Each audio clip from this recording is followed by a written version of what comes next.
মধ্যপ্রাচ্যের চলমান সংঘাত নিয়ে নতুন দাবি করেছে ইরান। দেশটির ইসলামী বিপ্লবী গার্ড কোর আইআরজিসি জানিয়েছে, বর্তমান মাত্রা তীব্র যুদ্ধ অন্তত আরও ৬ মাস চালিয়ে যাওয়ার সামর্থ্য রয়েছে ইরানের সশস্ত্র বাহিনীর।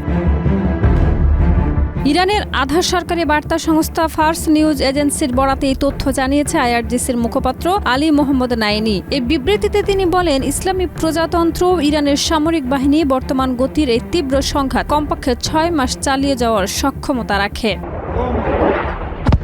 নাইনির এই বক্তব্য এমন সময় এলো যখন যুক্তরাষ্ট্র দাবি করছে ইরানের বিরুদ্ধে তাদের সামরিক অভিযান অত্যন্ত সফল হয়েছে। মার্কিন প্রেসিডেন্ট ডোনাল্ড ট্রাম্প সম্প্রতি বলেছেন, এই যুদ্ধে যুক্তরাষ্ট্র বড় ব্যবধানে এগিয়ে রয়েছে। তার দাবি, যুক্তরাষ্ট্র ও ইসরায়েলের হামলায় ইরানের সামরিক শক্তি মারাত্মকভাবে ক্ষতিগ্রস্ত হয়েছে এবং তাদের তথাকথিত শয়তানি সাম্রাজ্য ধ্বংসের পথে।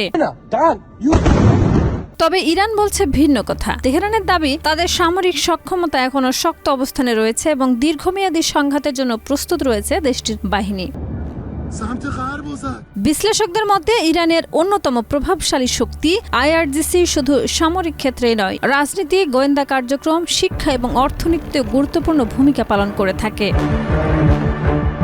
ফলে আইআরজিসির এই ঘোষণা মধ্যপ্রাচ্যের চলমান সংঘাত আরও দীর্ঘায়িত হওয়ার ইঙ্গিত দিচ্ছে বলে মনে করছেন পর্যবেক্ষকরা।